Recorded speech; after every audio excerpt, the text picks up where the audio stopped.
Welcome to Backstory Song.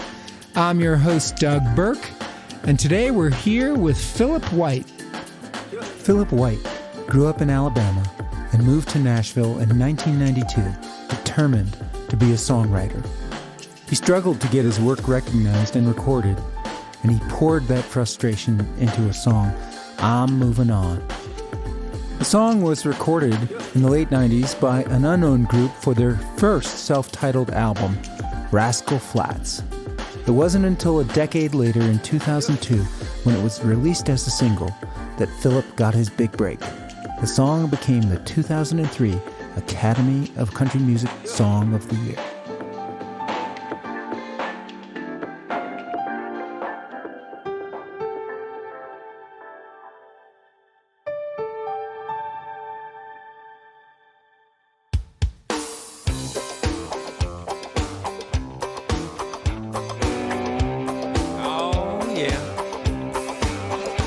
At the bar, he's been there all night. First 10 beers he's had since her goodbye. Hey! Hey! She left him broke in his new truck. He don't smoke, but he lights one up. Temporary fix for his heartache. He's hurting bad, but he's feeling great. He's on the dance floor yelling free bird, singing off pitch, but he knows every word. Grabs him a girl and he holds on tight. He's chasing everything in sight. He'll fall apart when he gets home. Right now, his worries are gone. Life looks good, good, good. Billy's got his beer goggles on. Can we talk about beer goggles? We can definitely talk about beer goggles. It's funny. I wrote it with a buddy of mine named Mike Mobley, and I was moving houses. I just bought a house, and I was redoing it. Anyway, Mikey, I called him up and I said, hey man, can you come help me hang sheetrock on this day? And so he shows up with a case of beer and a guitar, and we drank the case of beer and wrote this song. And then I hired somebody to do the sheetrock. But it was funny. We demoed it the next day, and I'm like, oh my gosh, this song's horrible. And then Neil McCoy heard it and loved it and put it out, and it became a huge hit. It goes to show I don't always know. So, and would you call this a summer hit song? I mean, I think so. It's like break. I think it's a cross between summer and it's fun. You know, I take a lot of pride in my writing. I'm more of a poet and a deep kind of writer. I'm known for like ballads. So this was something kind of new for me, but it was so much fun because like Neil got Rob Snyder to star in the video. It was just a fun thing to go through because it's not my typical style of writing. So finishing a case of beers, you don't do that on every song? No, absolutely not. Maybe I need to, you know. Did you know you were going to write a song about beer goggles, wearing a guy who has beer goggles on? That was not an idea. We just started picking guitar and then... And drinking beer. And then we ended up, you know, I lost my first cousin. His name was Billy. And we got to laughing about some times we had. And so it ended up Billy's got his beer goggles on. We've all been there where we've been in the bar and, you know, twos turn into tens. And, you know, it's about half the people I grew up with. And on a Friday, Saturday night there's just going out and blowing off a week of hard work. You know, everything looks better after you've had a few. So this is not about any particular person. This is an amalgamation of... This was just us picking and having fun. And it's just a lot of fun being a part of it. Because every week we look at the chart and go, man, did this really go up? You know, when it hit charts. I think it debuted in the 50s, and then it'd get up in the 40s and be like, man, really? It's top 40? Then it broke top 30. It's like, man, are you kidding me? And then finally it broke in top 5, and we were just elated, you know? Yeah, no, that's one of Neil McCoy's biggest hits, Yeah, right? absolutely. And I'm fixing to do some shows with him in a couple of weeks in Longview. And every time I see him, he's like, man, thanks for prolonging my career. I'm still out working on this song you wrote for me. So it's funny. I'm very blessed and thankful that Mikey showed up with that guitar and case of beer. So you write the song. Right. You sleep it off. And then... You know what's funny? This song almost never saw the light of day, but the next day Mikey had a demo session, and he had 4 songs, and there was room at the end of the session to get one more, and he just threw this on the end, and it ended up being the one off the session that got picked up and recorded and became a hit. So they listen to a whole tape. Yeah. Get to Beer Goggles. Yeah. And well, it's like what happens? They jump up and down and say, "This is." Everybody that heard it's like, man, I've never heard that hook before, and it's just fun. So like everybody in the publishing company, when the demo came in, was just like rocking it. Like there for about a week. Every time you'd walk in the door, you'd hear it coming out of a song plugger's office, going, "Man, listen to this." It was funny on the demo. We ended it like we did the Budweiser frog thing just to like be goofy. And anyway, it didn't make it on the Neil's record, but that was like the thing. They kept replaying the Budweiser kind of deal. So the promotions department at the record label got behind this record before it was released and were in love with it. Yeah, I think it was mainly Neil. Neil's show, I don't know if you've ever seen him. It's very high energy. And at the time, you know, he was climbing towers and stuff and singing like it was really high energy. So I think the fact that it was high energy really spoke to him, and his personality. He's so funny that I'm not sure who else could have done this song. But that's interesting. I don't know what else is there to say about it. It kind of speaks for itself. Absolutely. It is what it is. But it is one of your only sing-along anthems. Is that? Yeah. Yeah, I've written, you know, some others like, you know, Nobody But Me, but that's probably the biggest sing-along. Probably the funniest sing-along thing that I've got. So, is that today the one that the crowd participates in with more than others? Or you know, there's many of them, I guess. Yeah, that one and Nobody But Me, and Survivor, the Reba theme song. I get a lot of people singing along with that. Does it matter if the crowd is sober or drunk? How well they respond to the song? Well, depends on if I'm sober and drunk, if I can get them in. But it's like, I think it depends on the audience, you know, if they remember that era, if it was their era, they're all into it. You know, you get a lot of times crowd that's never heard the song that goes, wow, this is great. This is fun. I got to go check this out.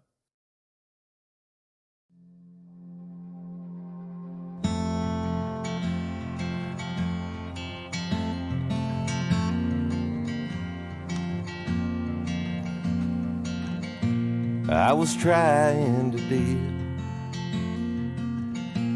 I was trying to cope. I was losing my grip at the end of my rope. You say you only did what you had to do. So I spend my time doing that too.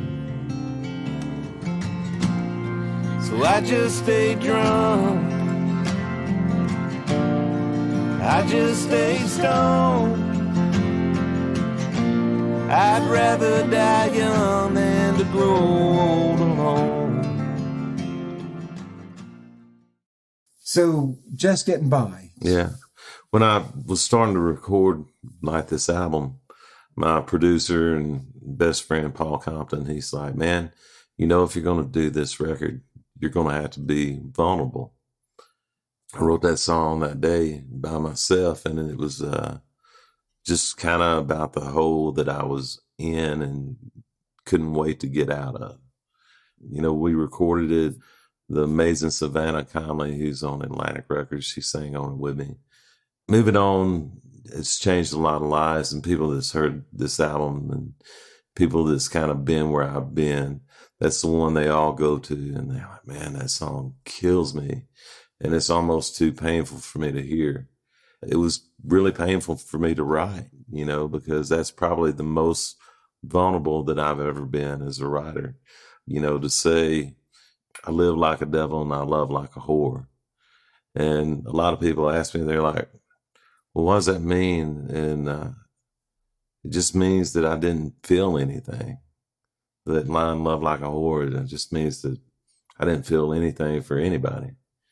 So it's like just a time in my life that I'm not proud of, but I think it's our job as writers to not only write about the stuff that, you know, that's easy to write about falling in love, about doing this. It's also to write about those times in our lives when we're down at the bottom and we're down at the lowest depths that we can get to, because there's other people there.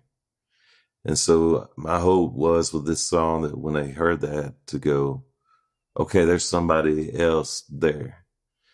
And so anybody that follows me, that's my fans, they know it's a happy ending. You know, that was just a phase in my life where I was just getting by. So that's why I'm really proud of that song.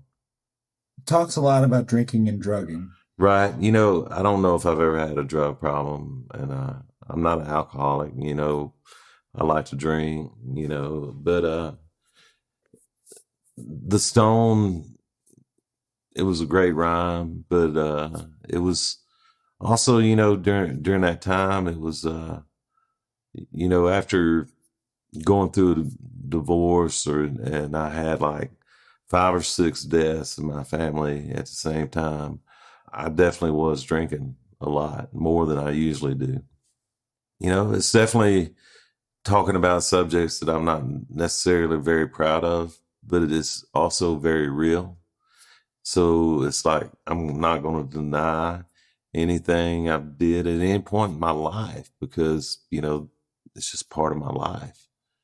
Thank goodness I'm at a point in my life right now where I'm very happy. Everything's good. And, you know, I hope that happens, but it's like, I think it's our jobs as writers to cover the spectrum of what life is. So how long does it take you to write? I wrote it in about 30 minutes. 30 minutes. Uh-huh. So you had the song idea. No, you know what? This one, I just sat down, started from the first note, and it was almost real time. You know, I wrote it from the first line to the last line, and one of those that fell out. The music fell out. Music and lyrics. No, at the same time. It's basically the same time. It was all Paul saying, look, if you're going to do this album, you've got to be vulnerable. And so I just sat down and let myself be vulnerable and basically told my story at that point. So you write it and then you say, this is great. You know what? I didn't know if it was great, because, you know, a lot of people hear it and it's like probably pretty dark for most people, but I knew it was real. I knew I'd prick my finger and bled on paper, and I knew it was me. So it kind of became like, other than Moving On, like the cornerstone of this whole project. It was like, you know, this is something that I can say because I went through it. It's honest. I knew like my heroes like John Prine and Christopherson, and those guys would definitely do something like that, where like a mainstream artist wouldn't touch that with a 10-foot pole, because, you know, they don't want anything negative. But, you know, negative is also a reality in people's lives. So it's like, I just wanted the whole album to be like a whole spectrum between people that's been through hell and ended up coming out of it. It kind of reminds me of late Johnny Cash, too. Yeah, well, thank you, man. Johnny was a huge influence on me, and Don Williams and those cats, Tom Petty.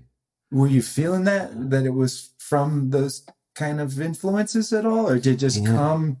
You know what? I think everything I do is a direct reflection of Tom Petty and Don Williams and Johnny Cash and Chris and John Prine and those cats, because I grew up listening to them, like Bob Dylan.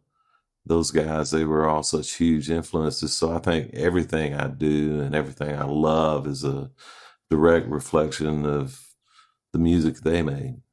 So who did you bring in the studio with you on this?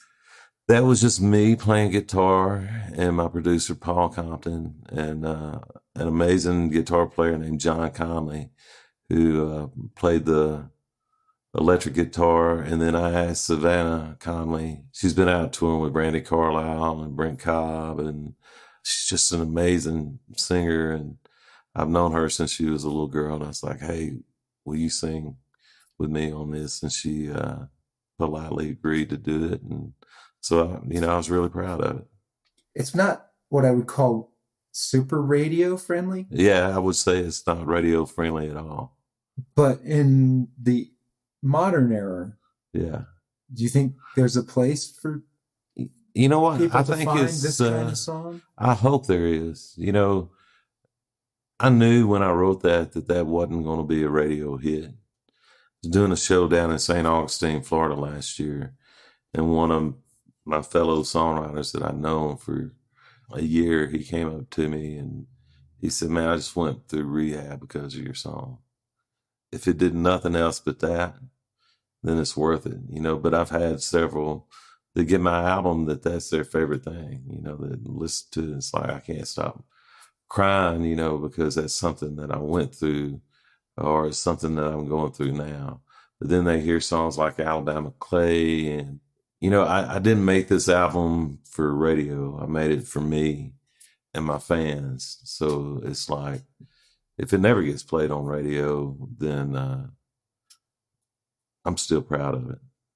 It is a rock bottom feeling. Yeah. In the song. Yeah. It's about being on rock bottom.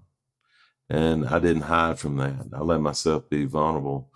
But, it's funny, when the minute I got through writing that song, it was a healing in finishing that song that every day got a little better from that point on, because I think I hadn't got it out until I wrote that song. It gave you closure. Yeah.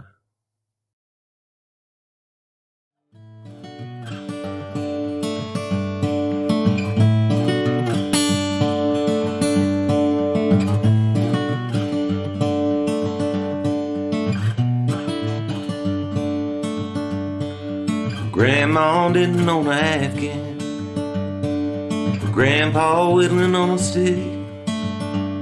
They say he walked her home from school one day, and they've been together since. Well, she never thought of leaving, even when he hit the shine. She said the first 10 years were hell, the last 40 sure were fine. They don't make them like that no more, no more. They don't make them like that no more. Any modern day girl would have been long gone. They don't make them like that no more.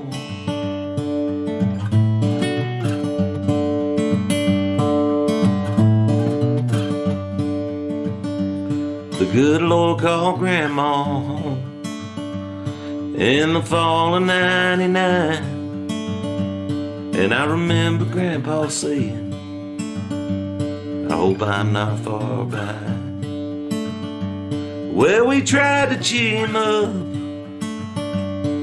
and help him to move on, But he just stared at her old pictures,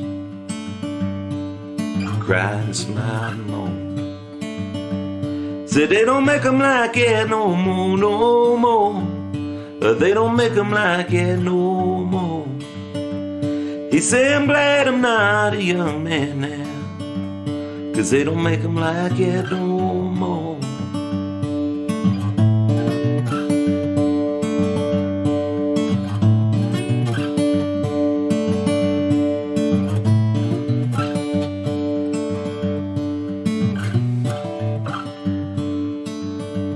Well, last week we buried Grandpa, and I cried and cried and cried, 'cause I'll only know a man like him maybe once in all my life.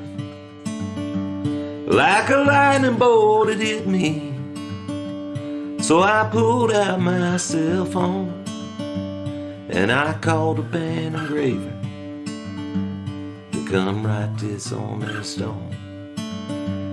They don't make 'em like that no more, no more. They don't make 'em like that no more. They don't make 'em like that no more, no more. They don't make 'em like that no more. They don't make 'em like that no more.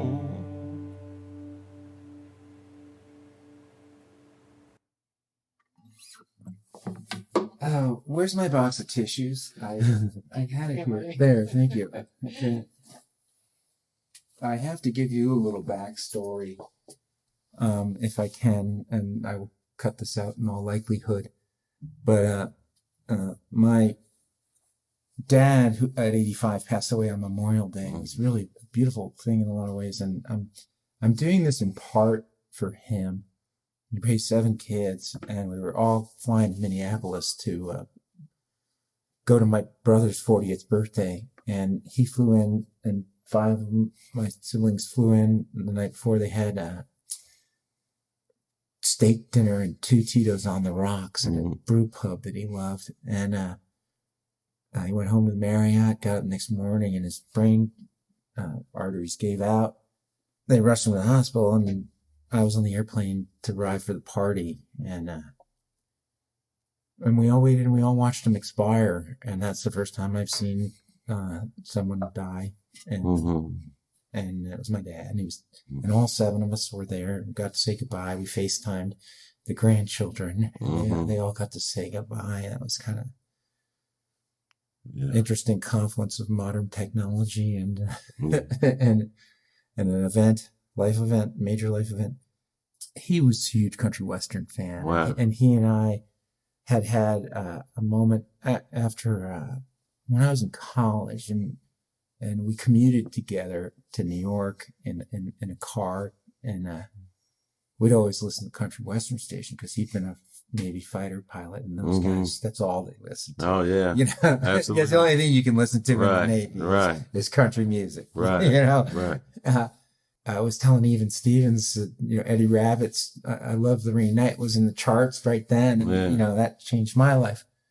So I have to give of the 3 boys, my youngest brother's really taciturn, and my oldest brother's he actually goes to storytelling. I don't know if they're competitions in Maine, right? But it does sound like long-winded affairs, right? And so they picked me to give a eulogy, right? So I've been using this exploration of this country music as a means to for grief relief, right? Anyway, so I apologize for crying, man. That's what you want, right? Well, I was with my dad when he passed, and I gave the eulogy at both my mom and dad's funeral. But that song is special to me. My mom and dad met on a blind date. And my dad had just got through boot camp, and he came to Rogersville, Alabama.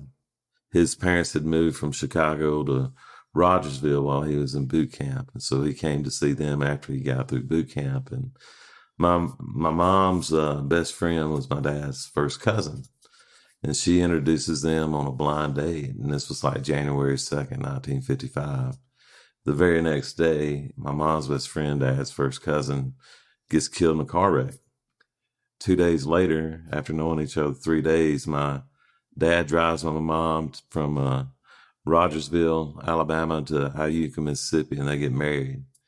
And she moves from Rogersville, which she'd never been out of the state of Alabama before, but she moves to Germany with my dad. And 55 years they were together, and 4 boys, 17 grandkids, and 40-something great grandkids now. So it's, it's a pretty amazing love story. They don't make them like that anymore. Right. Exactly.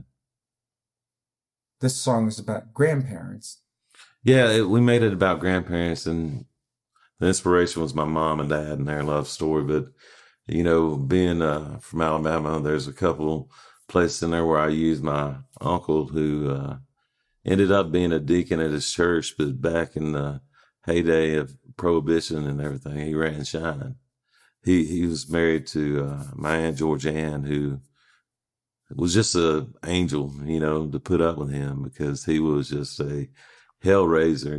He ran from the law, and he was selling shine out of the back of that old Chevy, and so, there's other people I use in this song that were just characters from my life. But the story was based on my mom and dad and their love story. And so you flipped it to grandparents. I did. Why? Mainly because I got 4 brothers. We're all like 8 years apart.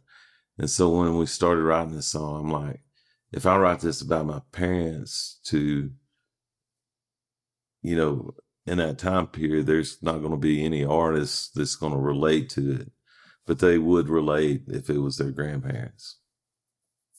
The line I really like is, and I've seen this so many times, and I think we all have, is when one passes, the other just feels like they just fade away. That was why I was here. Yeah. So I don't really need to be here anymore. Right. Right. And that happens so many. And is that, so you observe that in life? Or? Yeah, I have. That there's so many people just die of being lonely or brokenhearted, and the person they're with is the whole reason they're here. So you have recorded this? I have. It's on it's on my new album that's called Movin On Sessions Volume 1, and it's on all digital platforms. And, they're playing like Alabama Clay on satellite radio, and they're playing No More on satellite radio and Sirius XM some. So, hopefully it reaches the masses. So tell me about the production session. We made that, me and a couple buddies, Bart Bush and Paul Compton. We've all been buddies since college and have all went on to be pretty successful in the music business. So when I decided to do this, I called them up. I'd been in Nashville like 27 years, and I was like, man, I really want to go back to muscle shows, because that is kind of the core of my music. My mentors are a guy named Spooner Oldham and another guy named Donnie Fritz, who just passed away this past couple of weeks. And I just wanted to go back down to muscle shows and make this album. And so that's what we did. So that's going back home. Yeah. Truly, to Muscle Shoals. I've never been there. It's pretty What's magic. It like? It's amazing. Like, it's weird. It's a small town environment, and I don't know if you've seen the documentary, but it's pretty incredible, because the whole rest of the world during that time thought that this band was just they didn't know they were just a bunch of white guys from high schools around there. There was just great musicians. So Aretha came in, and Paul Simon would call and say, man, I want that same black band that you used on Aretha. And they're like, well, you can get them, but they're mighty pale, and it's like, but it's a magical period. It's the 60s, and, it was the blending of the races. And what I love about it right now is, they all truly loved each other in a time where they weren't supposed to. and they were making music together in a time they weren't supposed to. So there's something about that you don't get in any other recording capital or recording town like Nashville or New York or even Detroit, or Memphis or LA. It was deep South, and it was segregated. And, those guys that were part of that were making more than music, and they were changing more than they thought. So they don't make them like that anymore? They still make them like that. You know what? It's kind of booming again down there. And, I spend half my time in Nashville and half my time in Muscle Shoals. And I've been loving working down there again because, there's still that great love for the music makers that come out of that area. And there's this great respect that I don't think you get anywhere else. Is there anything quirky about the Muscle Shoals recording studios? You know what? No, there's some that hadn't changed a lot, but most of them, and there's some great records being made down there right now. You got like Jason Isbell and St. Paul and the Broken Bones and Alabama Shakes, and there's some really cool things going on down there. And it's, I think the people that's left, we've lost several of the guys now. Barry Beckett was a mentor of mine. He passed away several years ago. And Jimmy Johnson, who is the founder of the Swampers, just passed away last week. His funeral was Monday, and I went. So I think there's a passion among the handful of the guys that has been successful in the music business that want to keep that alive. So when you're recording a song like They Don't Make 'Em Like That Anymore, right, in a place like that, right, it's like you're on hallowed ground, or exactly. You have a torch to carry. Absolutely. What's the feeling? What I think musicians that are in the room. I think there's just a passion to make more magic there, because there's something magic in that, around that river, or in that place that is the soundtrack of all our lives. Was made in that little Alabama town. And so, who did you pick to go into that studio with you? It was me and my buddies, who both from North Alabama. A guy named Billy Lawson, Spinner Oldham, who was my mentor, who's in the Rock and Roll Hall of Fame now. Guys like Will McFarlane, James LeBlanc, and so it's it's pretty magical. Pretty big names in there. Yeah. All right, great. Anything else on this one? No, thank you.